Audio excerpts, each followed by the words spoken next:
Plusieurs sont graciés, mais très peu sont propulsés. Tout gracié n'est pas forcément propulsé. Pourquoi?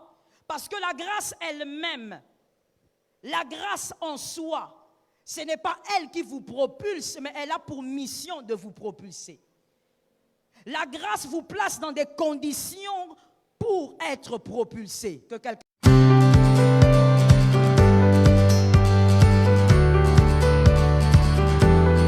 Jésus t'a gracié. S'il t'a gracié, c'est que ça va marcher. Est-ce que quelqu'un m'entend? J'espère que tu as ton masque parce que tu dois dire à ton voisin, ça va marcher. Est-ce que tu lui as dit? C'est pourquoi il faut mettre le masque. Il faut dire à ton voisin, ça va marcher. Dis encore à un autre voisin, si Jésus m'a gracié, c'est que ça va marcher. Je veux que tu le dises 3 fois à quelqu'un. Vas-y, vas-y, dis-le. Ça finira par marcher. Comment?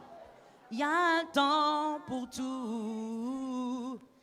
La sombre nuit va passer. Et nous irons jusqu'au bout, car le bonheur est à nous. Qui est d'accord avec ça? Alors si tu es d'accord, il faut savoir dire amen. J'ai besoin de toi. Ça finira par marcher. Il y a un temps pour tout. La sombre nuit va passer. C'est ta prophétie. Nous irons jusqu'au bout, car le bonheur est à nous.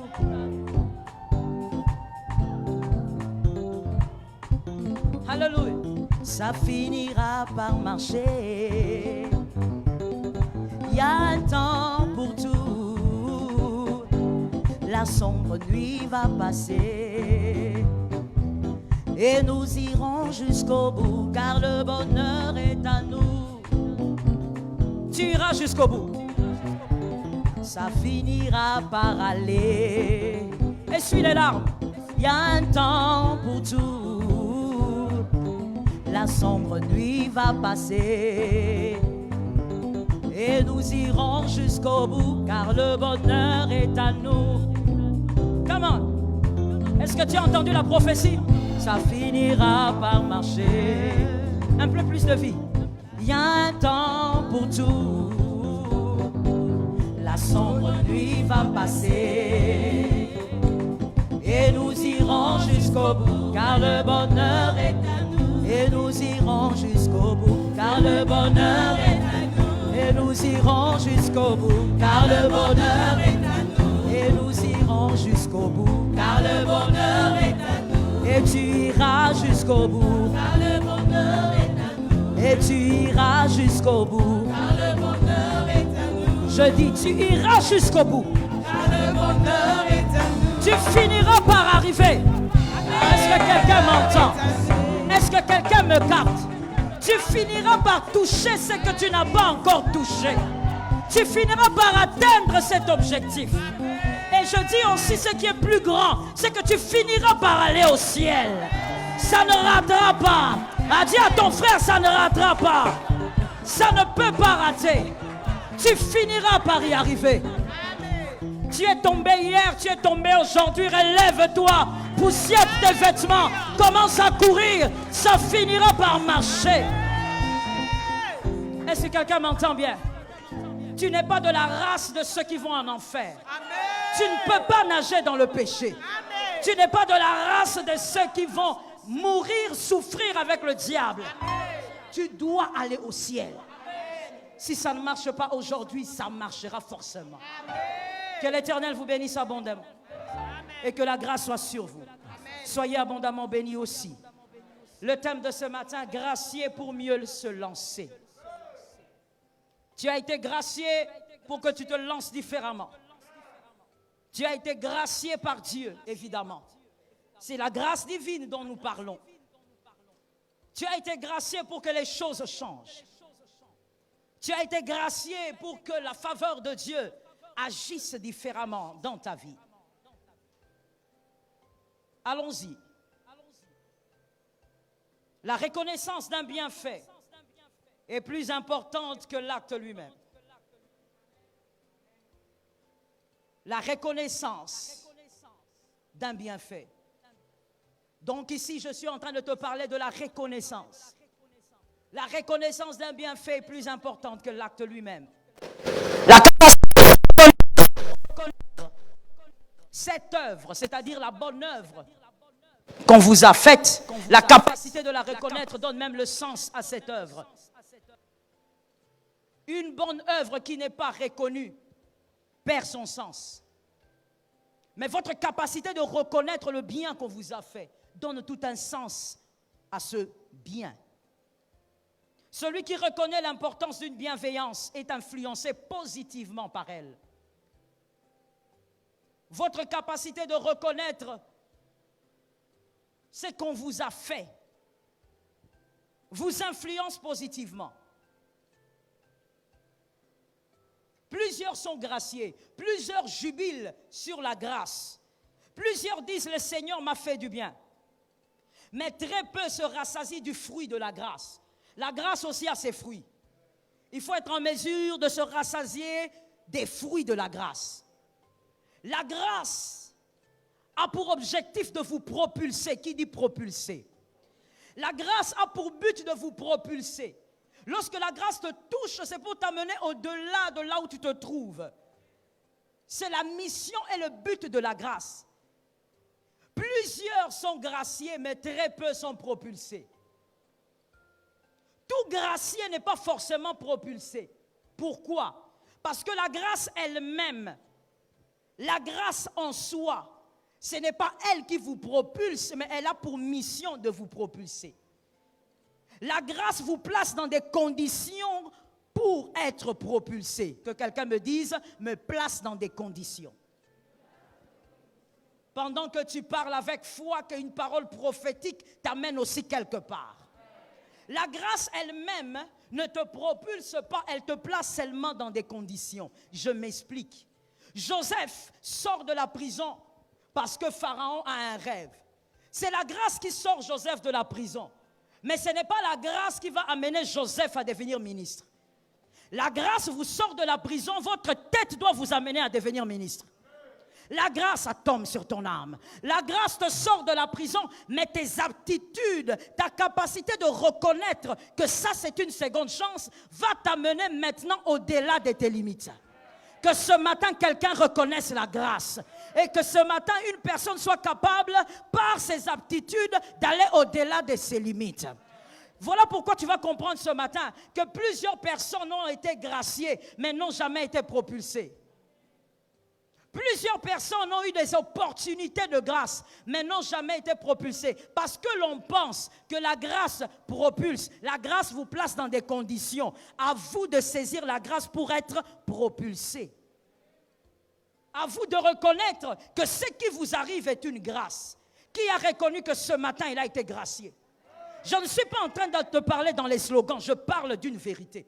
Qui comprend que ce matin, le fait de se mettre là est une grâce? Qui comprend que Dieu a gracié, tu n'es pas mort du corona? Qui comprend que Dieu a gracié, il n'y a pas un deuil sur toi ce matin? Qui comprend que Dieu a gracié, ta famille est sécurisée? Qui comprend que c'est une grâce? Nous sommes nombreux à vivre la grâce, mais très peu à reconnaître la grâce. C'est la capacité de la reconnaissance qui vous permet d'aller au-delà de vos limites, qui vous permet de vivre cette façon de vivre au-delà des limites. La capacité de reconnaître.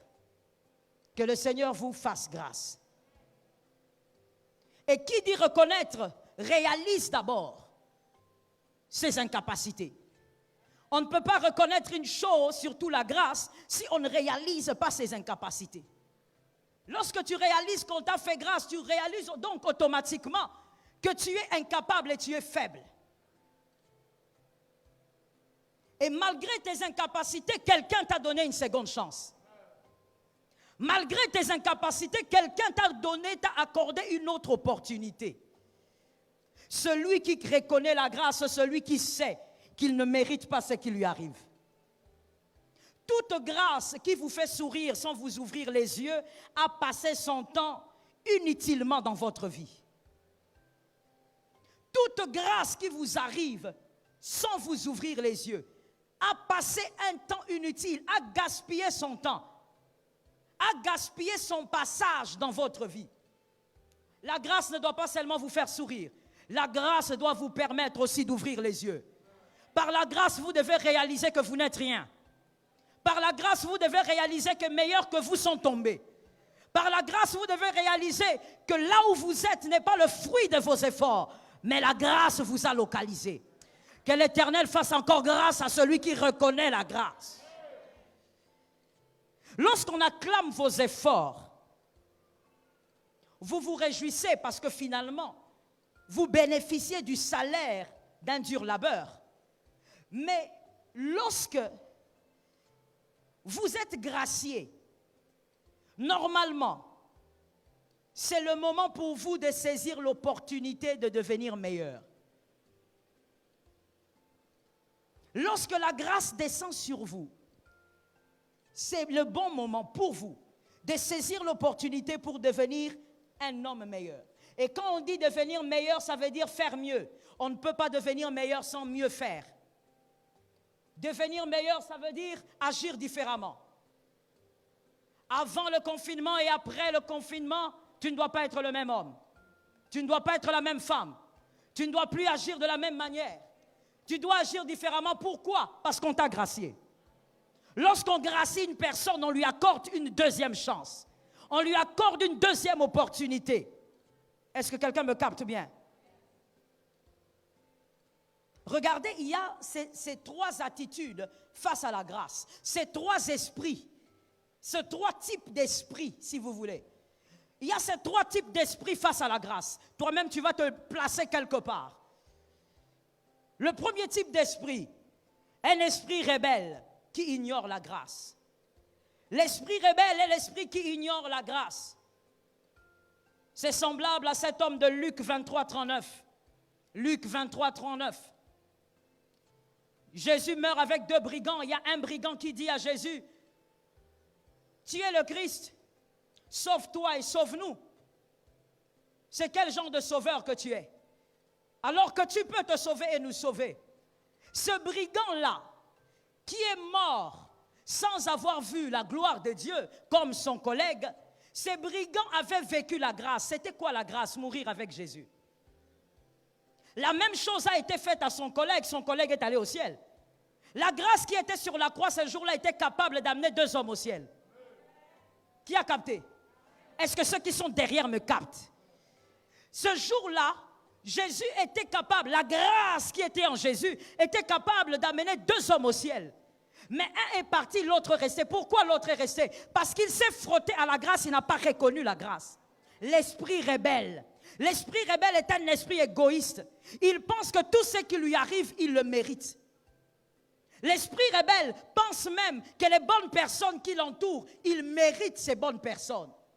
Il pense qu'il est tellement bon qu'il mérite d'avoir autour de lui des bonnes personnes. Esprit rebelle. Un esprit rebelle est incapable de reconnaître la grâce, même s'il mange avec la grâce. Que l'Éternel te délivre. Même s'il vit avec la grâce, même s'il fait route avec la grâce, comme le brigand, il était là, à 0 mètre de la grâce. Pas de distanciation. 0 mètre de la grâce. Mais il était incapable d'aller au ciel, l'autre est allé au ciel. Que l'Éternel te délivre de cet esprit rebelle. Un esprit incapable de voir que l'Éternel t'a gracié. Qui a vu ce matin que l'Éternel l'a gracié? Qui a vu que être là, c'est simplement la grâce? Tu n'as pas été plus vigilant que ceux qui sont morts. Tu n'as pas été plus vigilant que ceux qui sont malades. Simplement grâce. Mais si tu as un esprit rebelle, tu vas te dire, je suis venu au culte parce qu'on a déconfiné. Tu n'es pas venu au culte parce qu'on a déconfiné. Tu es venu au culte parce que Dieu t'a. Ah, je ne t'entends pas. Dieu t'a gracié. Tu n'es pas là parce que tu es en bonne santé. D'ailleurs, même si ta santé dépend d'une grâce. Si tu es là, c'est parce que Dieu t'a gracié. Mais un esprit rebelle ne voit pas ça. Un esprit rebelle, il trouve des raisons, et des fois même des raisons rationnelles. Tu es un esprit rebelle. Tu ne sais pas voir la grâce. Tu vas manger avec la grâce, mais tu vas mourir comme un malheureux. Parce que tu es un esprit rebelle. Deuxième type d'esprit. Un esprit ignorant. Un esprit ignorant se réjouit de la grâce sans prendre de nouvelles résolutions. Il est content de la grâce. Il sait qu'il a été gracié, mais il ne prend aucune nouvelle résolution. Écoute, lorsque la grâce tombe sur toi, c'est pour prendre de nouvelles décisions. Je suis d'accord avec toi, ma soeur. Lorsque la grâce tombe sur toi, c'est pour prendre de nouvelles décisions. C'est pour arrêter certaines choses et commencer d'autres. La grâce, lorsqu'elle tombe sur toi, tu ne prends aucune nouvelle décision. Tu ne fais que célébrer dans le vide. Tu es un esprit ignorant. La grâce, elle vient pour te propulser. Quand la grâce arrive et que tu prends de nouvelles décisions, tu es propulsé. Retenez pour la vie. La chose, parmi les grandes choses qui ont la capacité de vous propulser, ce sont vos décisions. Toute personne qui décide va de l'avant. Toute personne qui prend de nouvelles décisions, et surtout, j'insiste, de bonnes décisions, va très loin. Même si vous avez l'impression qu'il est en train de faire un surplace, donnez-lui quelque temps, il sera très loin. Est-ce que quelqu'un m'entend? Tu as été gracié, tu dois prendre de nouvelles résolutions. Tu dois décider de faire les choses différemment. D'être une autre femme, d'être un autre homme. Que le Seigneur nous soutienne. Écoute, c'est pour la vie que tu dois retenir ça aussi. Lorsque la grâce tombe sur vous, ce n'est pas parce que vous êtes unique. Vous devez être délivré de ça. Ce n'est pas parce que vous êtes unique. Écoute-moi, l'homme a du mal à remplacer une personne unique, mais Dieu, lui, il sait comment remplacer les hommes uniques. Il n'a aucun problème pour ça. Voilà pourquoi Dieu peut remplacer David par Saül. Est-ce que quelqu'un m'entend? Voilà pourquoi Dieu peut remplacer Esther par Vachi. Dieu n'a aucun problème. Ne te dis jamais, c'est parce que je suis unique, c'est parce que je suis la pièce unique que Dieu ne fera rien. Dieu, il est le maître. Il est capable de remplacer les pièces uniques. Tu n'as pas été gracié parce que tu es spécial. Tu as été gracié parce que tu es faible et l'Éternel veut te rendre fort. Le Seigneur veut démontrer au monde qu'il prend les pièces faibles pour les rendre forts. Tu as été simplement gracié. Troisième type d'esprit, c'est ce que tu dois être par la grâce de Dieu. Un esprit reconnaissant qui célèbre la grâce et qui se laisse transformer par la grâce. Tu dois te laisser transformer par la grâce. Joseph dans la prison, lorsqu'il sort de là, il devient ministre. Le jour où ses frères, finalement, il se dévoile face à ses frères. Ses frères sont tremblants. Mais Joseph dit, écoutez, ça ne sert à rien d'avoir peur. Je sais que Dieu m'avait envoyé ici pour que vous ne puissiez pas mourir de faim. Tu sais pourquoi Joseph a commencé à réfléchir ainsi? La prison l'avait transformé. La grâce l'avait transformé positivement.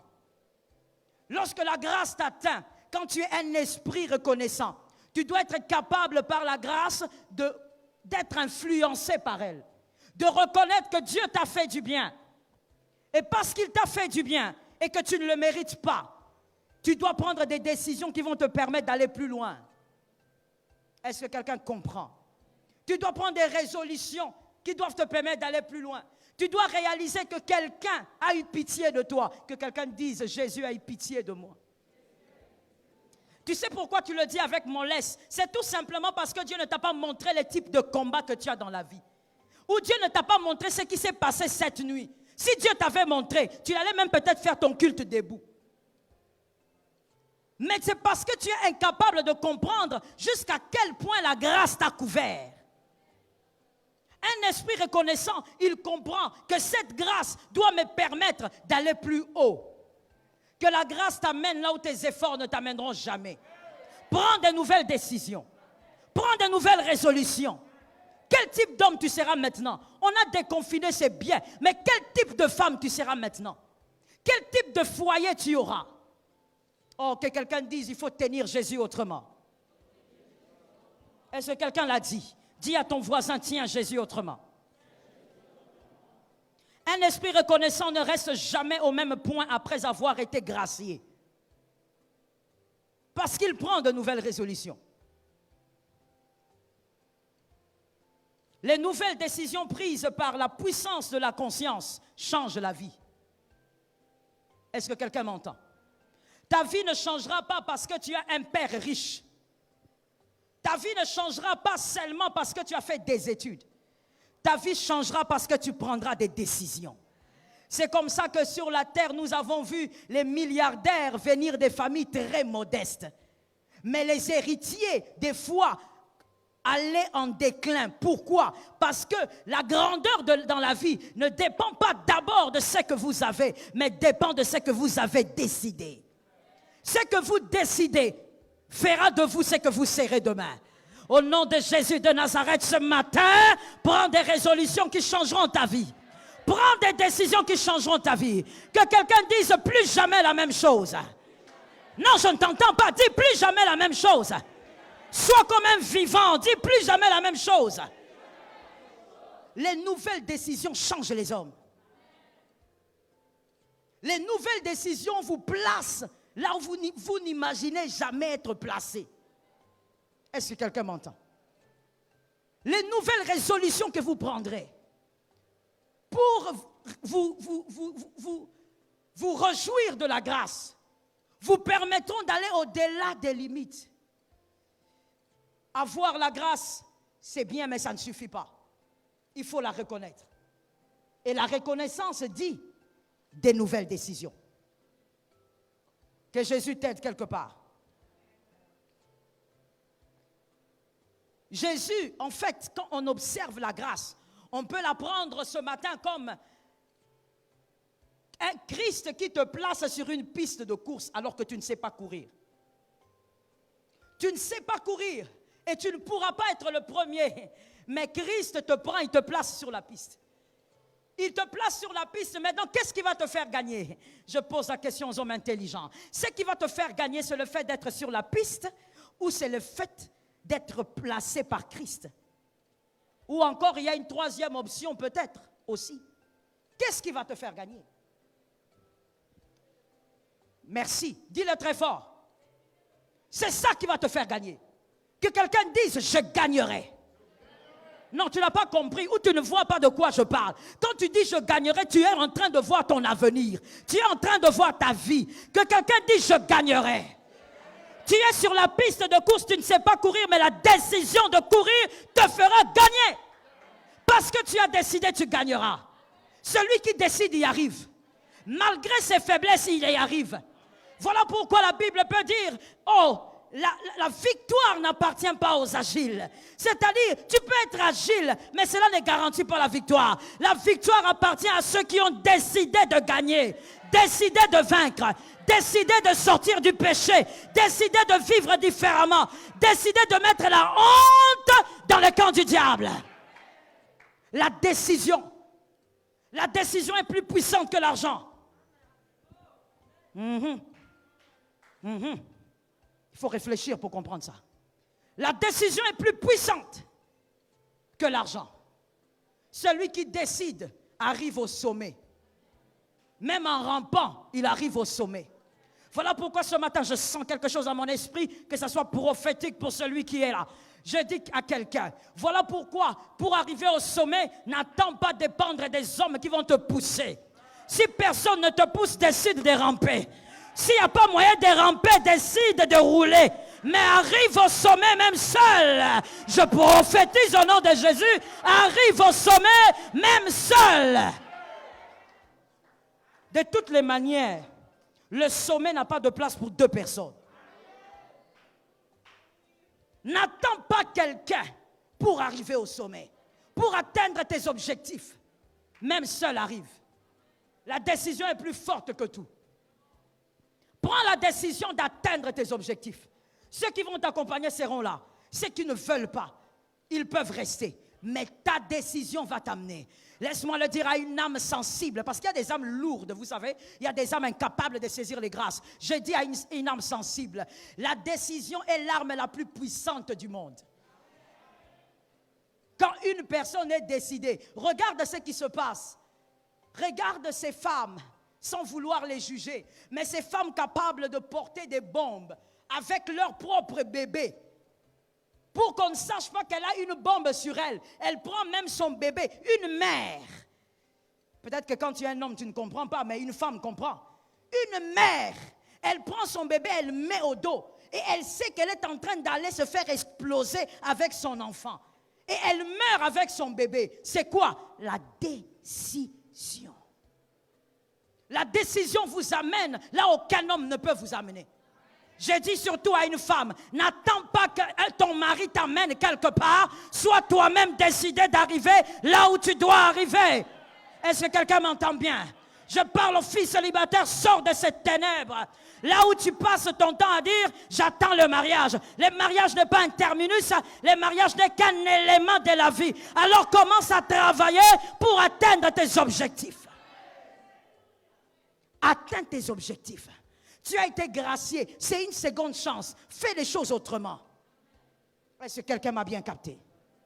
Un esprit reconnaissant, capable de voir. Au fait, la grâce ou le gracier intelligent est celui qui cherche à démontrer au bienfaiteur qu'il a eu raison.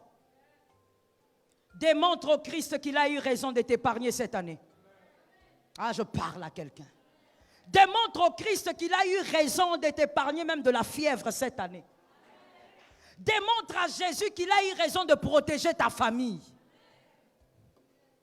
Démontre à Jésus qu'il a eu raison de te garder tel que tu es. Vous savez, il n'y a pas que le corona. On peut mourir de beaucoup d'autres choses. On peut mourir d'un accident même sur une moto. Combien de motos tu as pris cette année? Mais il y a un Dieu.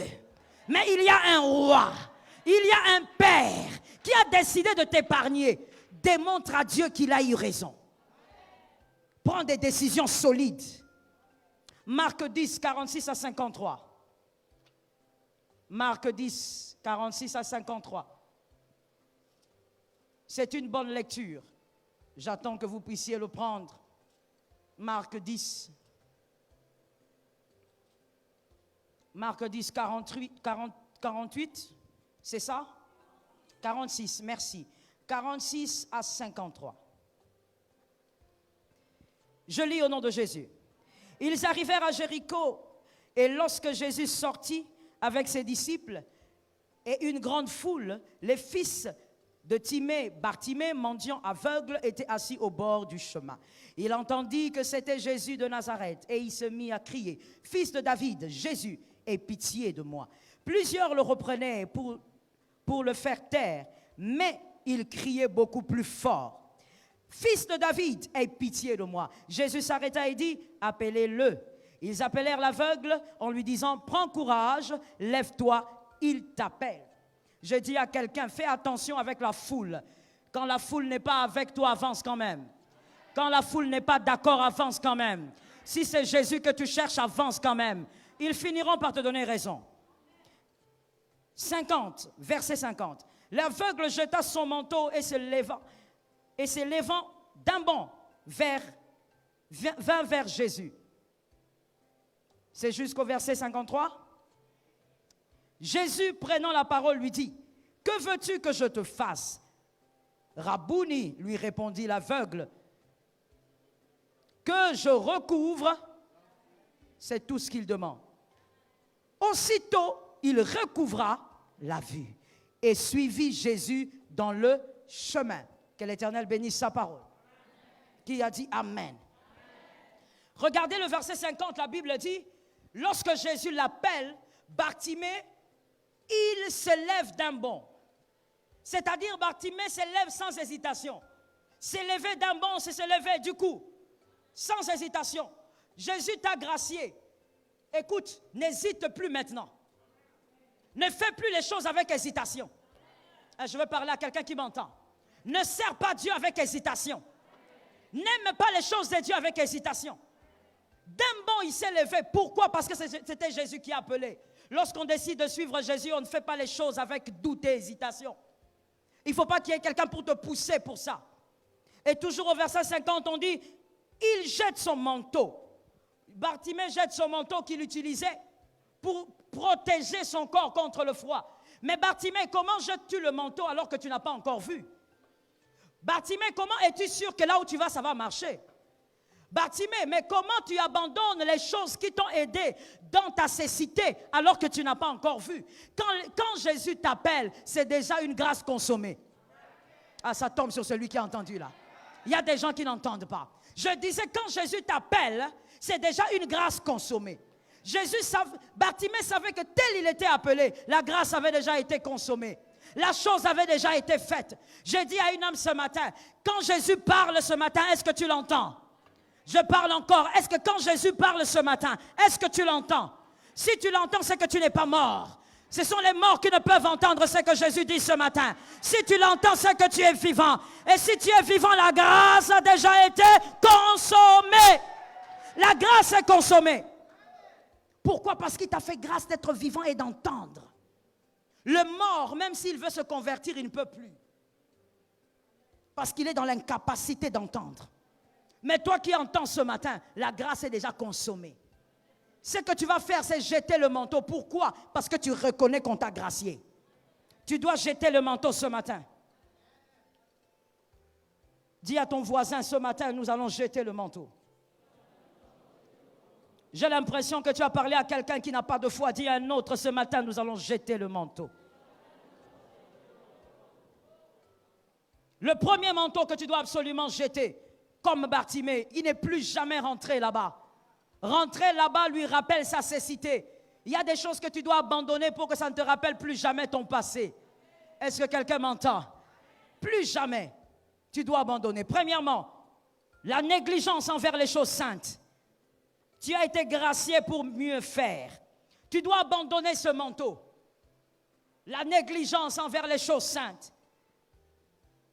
Avant le déconfinement, tu vivais d'une certaine manière. Mais maintenant, prends de nouvelles résolutions. Tu dois décider de bien faire et de respecter les choses saintes. Attention à une chose. Que quelqu'un me dise attention.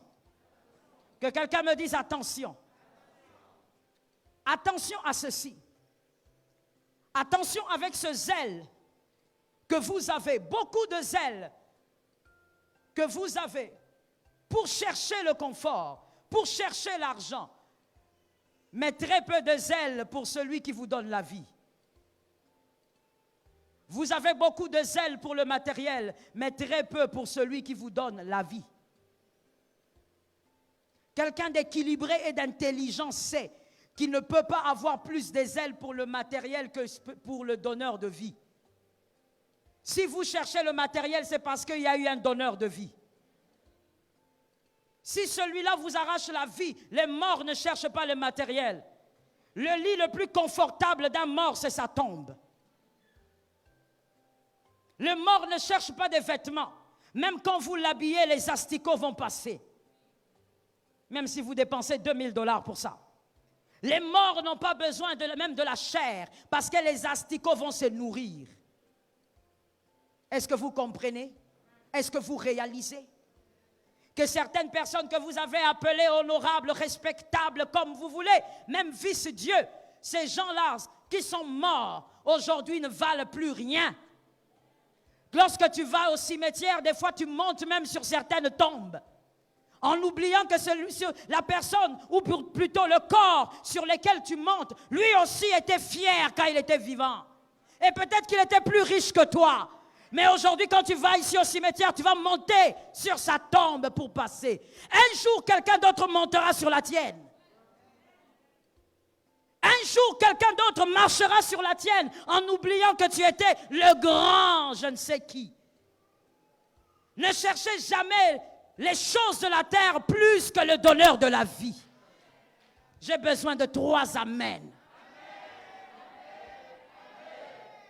N'ayez jamais plus de zèle pour les choses terrestres plutôt que pour le donneur de la vie. Cherche l'argent, c'est bien. Cherche le confort, c'est bien. Cherche à t'habiller, c'est très bien. Mais jamais plus de zèle pour ces choses que pour les choses saintes. Jésus est d'abord l'essentiel. Je n'ai pas entendu. Et j'ai l'impression qu'on m'a changé des fidèles. Où sont mes fidèles d'avant les confinements? Non, j'ai besoin de ces fidèles-là. Ceux-ci-là, je ne vous connais pas. Je suis en train de dire certaines vérités que tu dois absolument reconnaître avec un amen. J'ai dit Jésus est l'essentiel. J'ai dit Jésus est l'essentiel. Je le répète, Jésus est l'essentiel. Le diable est menteur, Jésus est l'essentiel. Tu cours derrière l'argent, mais tu as laissé Jésus derrière.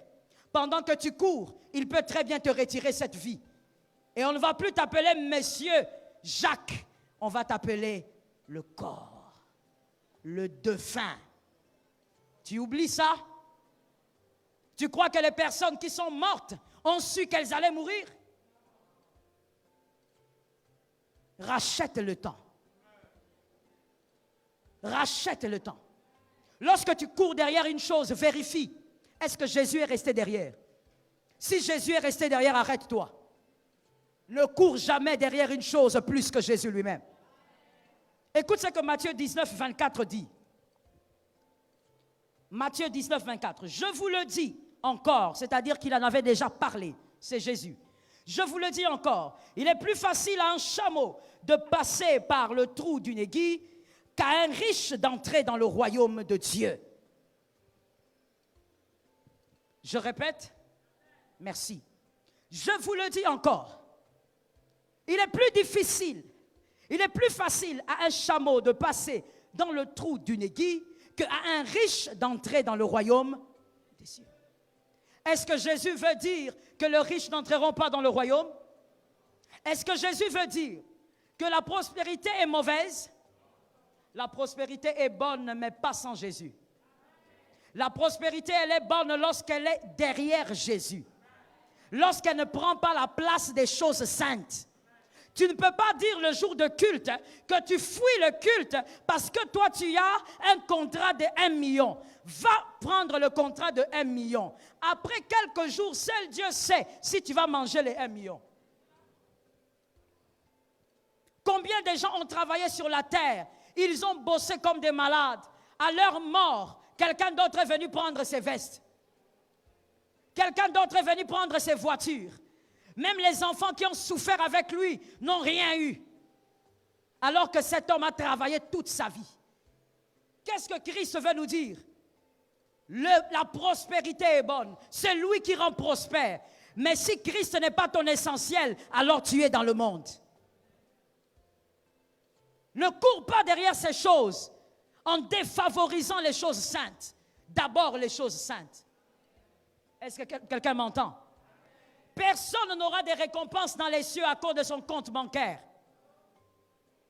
Personne.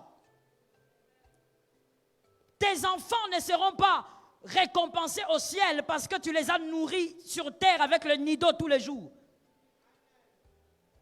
La récompense céleste dépend du respect des choses saintes.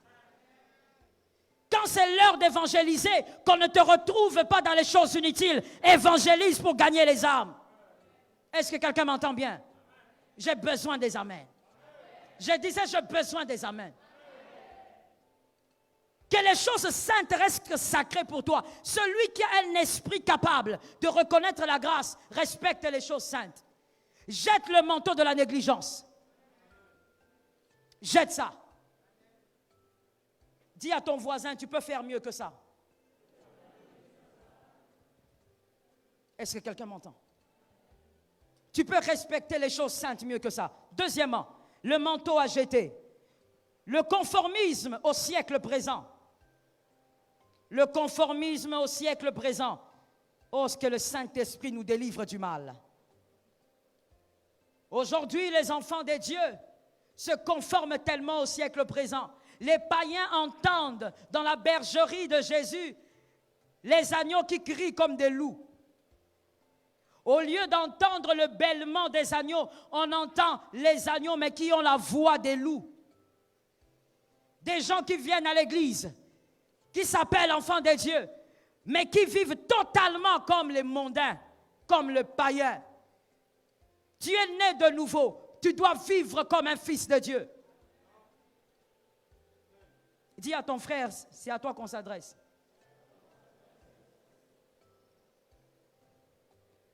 Tu veux vivre comme le monde. Tu te sens à l'aise de vivre comme le monde. Tu aimes ce que le monde aime. Et tu dis, parlons un peu aux jeunes, et tu dis, je suis jeune, je dois vivre selon mon époque. Alors rentre dans le monde, tu n'es pas encore préparé pour être enfant de Dieu. Être enfant de Dieu, c'est vivre selon les valeurs du royaume. Le monde ne doit pas t'attirer. Tu ne dois pas vivre les choses. Quand on te regarde, on ne sait pas. Tu es de quel côté? Tu es chrétien, tu es païen. Vous savez, souvent je l'ai dit, surtout lorsque vous allez dans les soirées, vous oubliez que certains frères sont frères. Vous oubliez que certaines sœurs sont des chrétiennes. Rien que par l'habillement, tu te poses la question, est-ce que c'est la sœur protocole qui est à l'église? Voici ce que nous croyons. C'est que c'est à l'église qu'il faut correctement vivre, correctement parler, parler doucement. Comme si quand tu parles doucement, c'est ça la sainteté. Mais dans la vie de tous les jours, tu vis comme un païen. Au fait, qu'est-ce qui se passe? Tu marches avec Élisée, mais tu as le cœur pour les choses de Naaman. Tu es Géasi. Tu peux écrire cela. 2 Rois 5, 21 à 24. 2 Rois 5, 21 à 24. Tu es un Géasi. Un Géasi qui vit avec Élisée, mais il a le cœur pour les choses de Naaman. Tu es dans ce monde, mais tu n'es pas de ce monde. Oh Lord of mercy. J'ai vu, pour les mariages, les filles sont capables de tout. J'ai besoin des amens. Les jeunes sœurs sont capables de tout pour le mariage. Je ne sais pas exactement si c'est la pauvreté au Congo qui fait ça. Je ne sais pas. Peut-être que c'est un élément. Parce qu'il y a des filles qui pensent, ou même qui se disent, je veux me marier comme ça, je vais arrêter de manger les légumes. Quand je serai mariée, mon mari va m'acheter le poulet. Donc elle, quand elle voit le mariage, elle voit poulet. C'est la pauvreté ou pas? Je pose la question, pauvreté ou pas? Tu vas aussi aller te mettre ensemble avec quelqu'un qui n'arrive pas à t'acheter le poulet. Là où il n'y avait pas de tensions, les tensions commencent. Pour les mariages, les jeunes sœurs sont prêtes à tout. Tu demandes à une sœur, my God, j'étais avec une fille, je ne sais plus, 2 semaines passées. Tu lui demandes, elle vient avec un grand sourire. Je viens, je veux me marier, oh gloire à Dieu. Et ton fiancé, c'est qui? Ou ton proposant? Oh, je veux vous l'amener, il est mignon, tout ça. Je dis merci beaucoup. Il prie où? Il prie quelque part. Je dis, c'est où? C'est quoi le nom? Non, il est bouddhiste. Hein. Donc toi, tu as été protocole à l'AENA pour épouser un bouddhiste. Pour le mariage, tu es prête à mourir. Pour le mariage, tu es prête à renier même la foi en Jésus. Malédiction sur toi. C'est grave. Pour le mariage, tu vas oublier le ciel. Aucun mari ne remplacera le ciel. Aucun bien ne remplacera le ciel. Aucune force sur terre ne remplacera le ciel. Pourquoi je n'entends pas les amens? Le ciel, tu joues avec le ciel. Pour le mariage, les filles sont prêtes à tout. Même quand son fiancé lui dit, efface le numéro de ton pasteur, elle efface. La Bible dit, femme, soyez soumise. Toi, tu es sa femme. Confusion. C'est ce que je dis. L'agneau qui crie comme le loup. On te voit chrétienne, mais tu ne connais même pas l'enseignement de la parole. Toi, tu es fiancée, tu es la femme de quelqu'un. La fiancée n'a pas besoin d'être soumise à quelqu'un. Elle a besoin d'être soumise à Jésus. Dans le fiançailles, si c'est Jésus qui est au centre, on est ensemble. Si je te vois dévier, je te quitte. Il ne faut pas confondre les choses. C'est à ton mari qu'il faut être soumise. Si la famille n'a rien consommé, les hommes de Dieu n'ont pas déclaré, ne dis pas que tu es soumise à quelqu'un. Quand ton fiancé te demande de faire des choses, si c'est selon la parole, tu fais. Si ce n'est pas selon la parole, le choix est clair. Toi, tu me parles de soumission dans les fiançailles. N'importe quoi. Les fiançailles ne sont pas les mariages. Les fiançailles se brisent, mais pas les mariages. Et le mariage est consommé lorsque la famille a eu les biens et les hommes de Dieu ont parlé. Est-ce que quelqu'un m'entend? Tu vois pourquoi il n'y a pas beaucoup d'amen? Il y a des filles qui sont bloquées au niveau de leur intelligence. Pendant que je parle, elles se disent, ma maman, je dois me marier. Va te marier. Vas-y. Il faut retenir ceci pour la vie. Que vous soyez homme ou femme, en tout cas pour les célibataires. Lorsque vous voulez vous marier, vous devez avoir dans votre cœur une portion du paradis. Si dans votre cœur, vous n'avez pas une portion du paradis, vous allez entrer dans un foyer et vous vivrez l'enfer. La portion du paradis qu'il faut avoir dans votre cœur, ce sont les valeurs à garder coûte que coûte. Sinon, tu souffriras.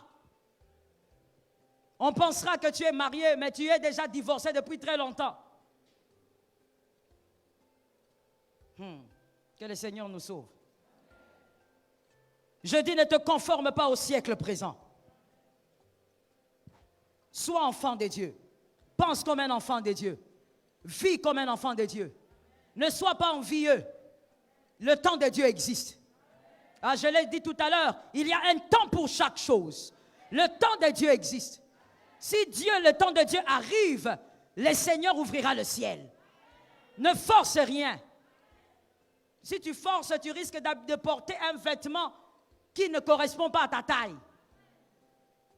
Ne force pas. Attends le temps de Dieu et marche avec Dieu. Le troisième manteau à jeter, que quelqu'un dit, je jette le troisième manteau. La légèreté face aux éléments qui sont censés vous rendre puissant. Au nom de Jésus, deviens puissant. Que ce déconfinement soit pour toi une opportunité de naviguer dans la puissance spirituelle et d'être différemment puissant. Que quelqu'un dise, je dois être puissant.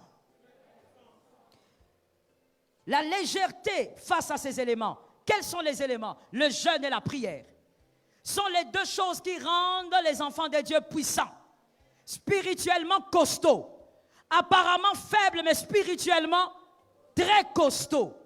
Aucun sorcier ne te touchera si tu respectes le jeûne et la prière. Aucun sorcier ne passera autour de ta maison si tu respectes le jeûne et la prière.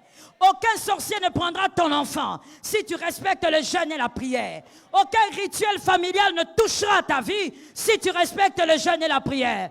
Aucune force négative ne touchera ta famille si tu respectes le jeûne. Ça tombe sur ceux qui ont dit Amen. Amen est une adresse et on introduit quelque chose. Les jeûnes et la prière, bien aimés, ce ne sont pas des jeux. Pour nous, les enfants de Dieu, ce ne sont pas des jeux. Sors de cette mentalité, jette le manteau. Sors de la négligence envers ces choses. Le diable a travaillé beaucoup et il continue d'ailleurs.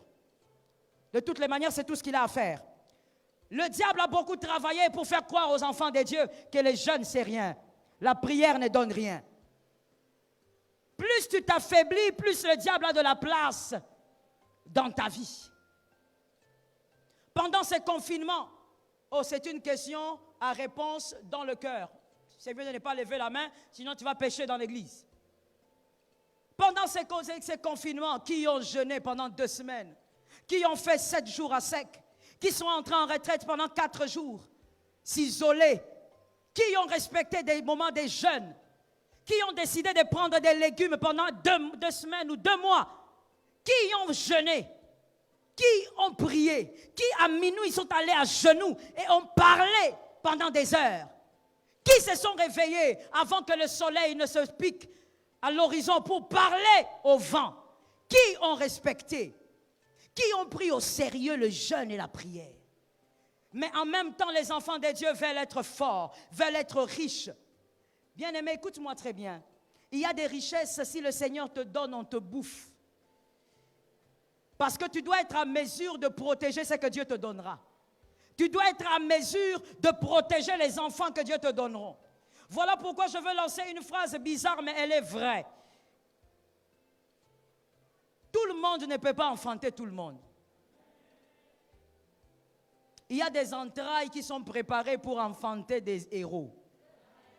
Pas seulement préparées, mais ce sont des personnes aussi capables de veiller sur ces âmes pendant qu'ils grandissent. C'est comme ça que tout le monde n'engendrera pas des présidents de la République ou encore des prophètes et autres. Il y a des personnes qui ont été choisies pour engendrer des hommes grands. Pourquoi? Parce que le parent doit être capable de protéger les âmes. Mais sans prière et sans jeûne, tu vas faire comment? Ce monde a son système de puissance. Le système de puissance de ce monde est caché dans Luc 4,7. Dans Luc 4,7. C'est l'adoration au diable. Le diable a dit à Jésus, adore-moi, incline-toi, prosterne-toi et je te donnerai tout ça. Dans ce monde-ci, je veux que quelqu'un maintenant m'écoute très bien et que tout esprit de famille qui te combat te laisse en ces moments. Parce que tu dois écouter ça. Dans ce monde, pour régner, pour dominer, pour être influent et puissant, il faut que tu adores le diable. Il n'y a pas deux options. Ça, c'est l'option du monde. Si tu veux fonctionner comme tu veux fonctionner là, tu viens à l'église mais tu as des semblants des païens. Tu ne pourras jamais prospérer parce que tu seras incapable d'adorer le diable. Or, dans le système du monde, pour être grand, tu es obligé de t'incliner devant lui. C'est comme ça qu'il avait dit au grand maître Jésus de Nazareth, prosterne-toi pour avoir ça. Et toi, comme tu es enfant de Dieu, tu es né de nouveau, tu es obligé de présenter une autre puissance. Ça tombe sur toi, toi qui as dit Amen. Tu es obligé de présenter une autre force. Tu es obligé de présenter la force du Christ qui est plus grande que la force du monde. Mais cette puissance ne sera pas activée si tu n'es pas dans le jeûne et dans... Qui est d'accord que nous allons jeûner? Amen. Qui est d'accord que nous devons jeûner? Nous devons prier. Certains postes, c'est prophétique. Certains postes, tu ne l'auras jamais si tu ne montes pas spirituellement. Parce que celui qui est assis là est un occultiste. Pour que toi tu montes à sa place, tu dois être un peu plus. Ah, je dis à quelqu'un monte. Je dis à quelqu'un monte. Je dis à quelqu'un monte encore. Quand on dira prions, prie. Quand on dira jeûnons, jeûne. Quand on va convoquer des jeûnes, des prières, sois le premier. J'ai envie de dire quelque chose en lingala, mais je n'arriverai pas à bien composer la phrase. Je la dis en français. Écoute-moi très bien, monsieur, madame, mademoiselle.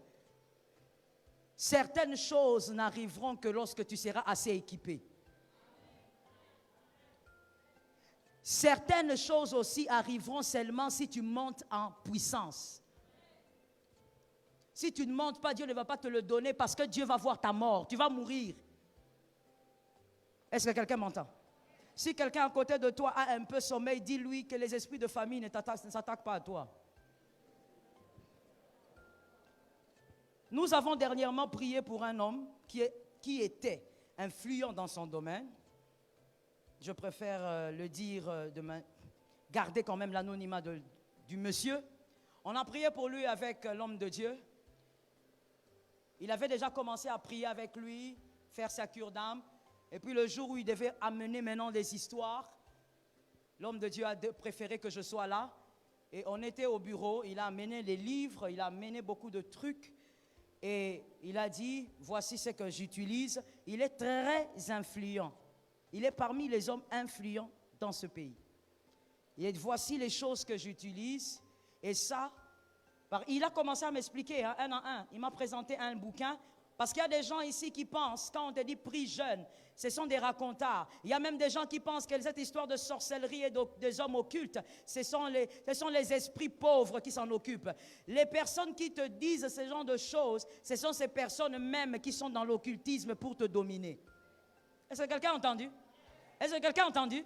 Celui qui te dit vos histoires des églises, là c'est pour les pauvres. Ce sont ces mêmes gens-là qui te pousse à négliger les choses saintes, mais lui dort au cimetière pour te dominer toi.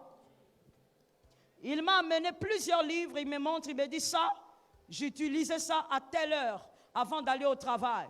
Je dois d'abord lire ça. Quand j'ai fini, je sors. Pourquoi je devais lire ça? Parce que quand j'arrive au travail, quand je regarde quelqu'un, même le huissier, même celui qui nettoie aux toilettes, je domine tout le monde. Personne ne pourra me dire non. Je domine tout le monde. L'esprit de domination, j'envoûte tout le monde.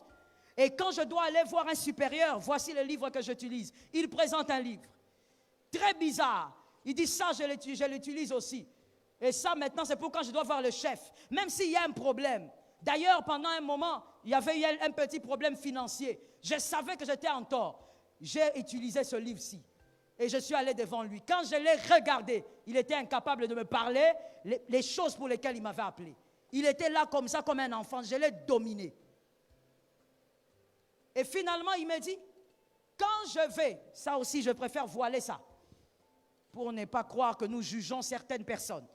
Il dit, quand je vais maintenant à notre culte, un certain culte, je prends ces vêtements. Ces vêtements doivent dormir sur la tombe. Je vais avec ça le samedi soir. Je dépose sur une tombe. Et le dimanche à 5 heures, je récupère une veste ordinaire et je la mets. Et je vais au culte. Je dis, mais pourquoi tu portes ça pour aller aussi au culte? Pourquoi tu dois porter cette veste, mettre au cimetière pour aller dans un culte? Il me dit, c'est pour que quand j'arrive, je puisse prendre les grâces de toutes les personnes qui seront faibles devant moi. Les gens viennent vides. Les gens viennent plutôt avec des grâces, ils rentrent vides. Et il me dit, de toutes les manières, c'était aussi un lieu qui n'avait pas de puissance, donc. Et puis je n'étais pas le seul. Je savais reconnaître la plupart de ceux qui étaient avec nous dans la même loge. Ce sont des réalités. Lui ne blague pas avec lui, il va déposer le vêtement à la tombe et il récupère ça à 4 heures du matin. Toi, à 4 heures du matin, tu dors. Tu dors en disant, Jésus est là, c'est bien. Mais Jésus aussi a dit, je vous ai donné. Tu connais le verset, n'est-ce pas? Luc 10, 19, c'est à retenir pour la vie. Jésus a dit, je vous ai donné. Quand on te donne quelque chose, c'est-à-dire c'est à toi maintenant de gérer. Oh, oui, mais il a déjà donné. Quand on donne quelque chose, on s'attend que la personne soit capable de gérer ce qu'on lui a donné. Dieu t'a donné le pouvoir de marcher sur les serpents, de marcher sur le scorpion. Je me rappelle que quand le monsieur nous présentait des histoires, il me dit, maman, il y a un bouquin, là, attends, je vais te montrer. Il me sort un petit truc. Et il me dit, bon, je ne sais pas, ça, une fois j'ai donné ça à quelqu'un, je vais encore essayer de voiler, j'ai donné ça à quelqu'un, cette personne avait la prétention de prier, mais malheureusement, je lui avais donné ça parce qu'il fallait que son fils aîné meure. J'essaye d'expliquer ça autrement. Ce sont les gens, des personnes qui mentent des fois des fausses conversions. Mais son objectif est qu'il veut prendre un sacrifice sortant d'une famille bonne. Alors il vient, il dit, j'ai des histoires à vous donner. Mais quand toi tu n'es pas préparé, tu prends, il y a un sacrifice qui est fait et ton enfant fait quoi? Meurt.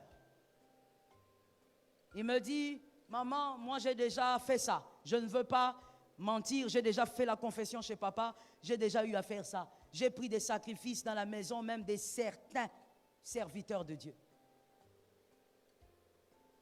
Et puis je lui ai dit, papa, il faut donner ça. Mets ça ici. Il dit, maman, vous êtes sûr que vous voulez toucher ça? J'ai dit, il faut donner ça vite. Il ne faut pas jouer avec Jésus. Il ne faut pas jouer avec le fait que Jésus, il a donné le pouvoir. Et nous ne sommes pas seulement couchés la nuit, mais nous sommes à genoux. Et nous nous réveillons à l'aurore pour parler à l'aurore. Nous jeûnons et nous nous enfermons pour Jésus. Je lui ai dit, donne ces documents-là.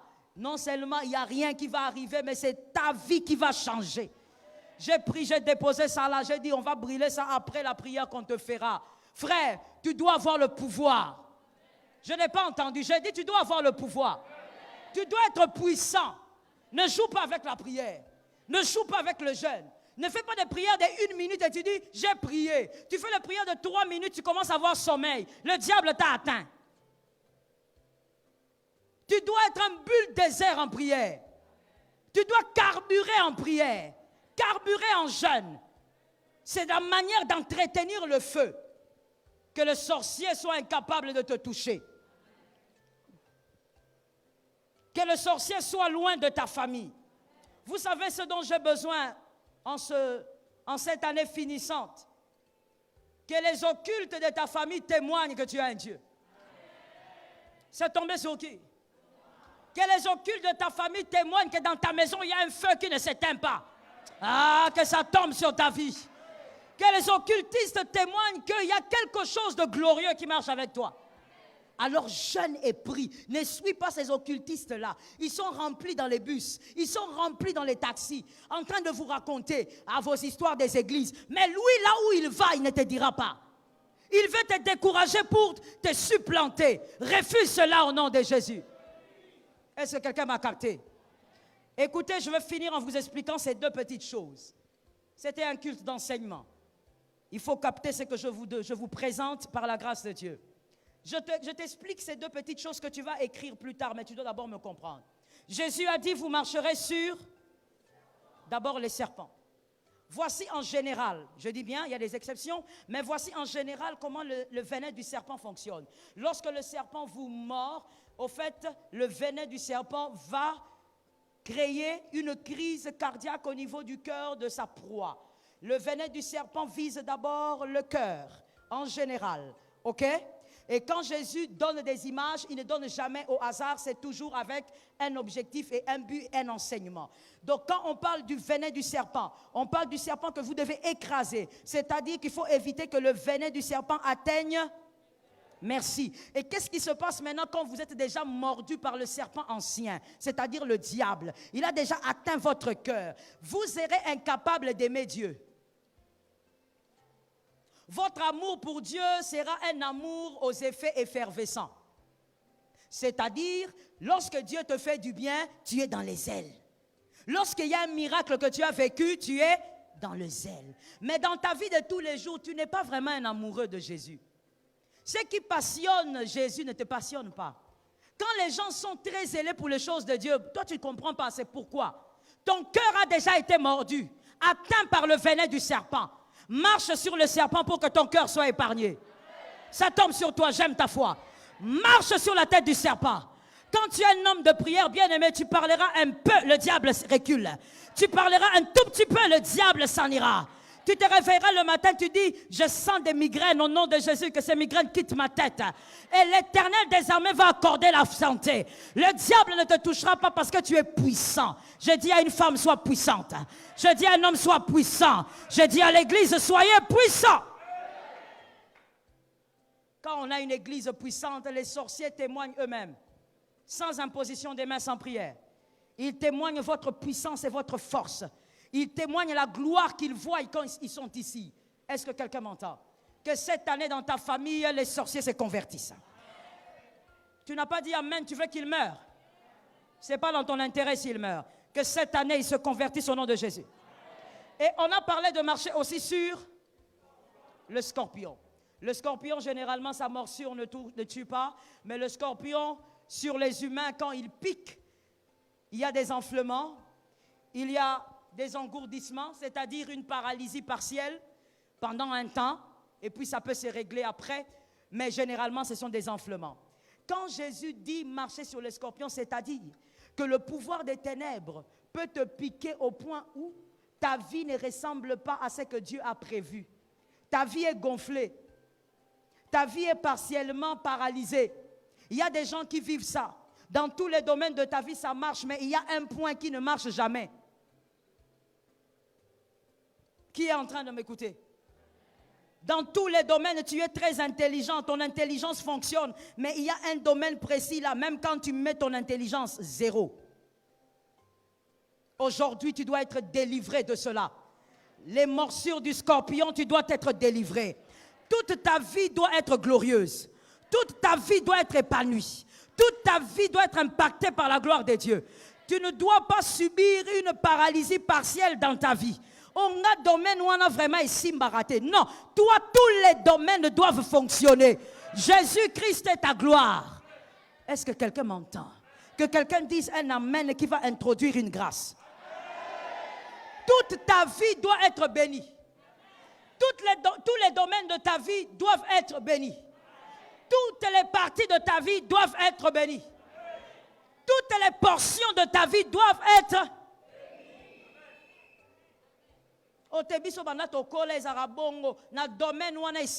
Tu n'es pas eux. D'ailleurs, même si tu es dans la famille, là, sors au nom de Jésus. Vis la gloire et la volonté de Dieu. Que ta vie ait la forme que Dieu a prévue. Est-ce que quelqu'un m'entend? Prière et jeûne. La prière et le jeûne, ça élève l'esprit des chrétiens. Et ça te fait naviguer dans la puissance. Est-ce que vous savez qu'il y a certains montants même que vous ne touchez pas parce que vous n'êtes pas assez puissant? On aura peut-être par la grâce de Dieu le temps d'enseigner sur ça, sur les mystères des finances attachées au monde des esprits. Il y a certains montants que tu ne peux pas toucher si tu n'atteins pas un certain niveau spirituel. Il faut l'atteindre. C'est comme ça que le diable, lorsque les hommes vont l'adorer, il dit, tu veux devenir ça, donne-moi ton fils. Tu veux devenir ça, donne-moi ta fille. Tu veux ça, tu dois coucher avec une folle. Ça monte. Pourquoi? Ça dépend de ce que tu veux devenir. Chaque niveau dépend aussi d'une certaine puissance. Monte dans les jeûnes. Dis à ton voisin, cette année, ne m'arrête pas dans la prière et dans le jeûne. Que l'Éternel te bénisse et qu'il bénisse sa parole. Merci Saint-Esprit. Tu as raison. Tu as raison. Tu as raison. Tu es libre de le faire. Tu es libre de le faire. Tu as raison. Jésus t'a gracié. Tu vas te positionner différemment. Jésus t'a gracié. Tu vas te lancer différemment. Tu es un homme de prière. Tu es une femme de prière. Tu es un homme de jeûne.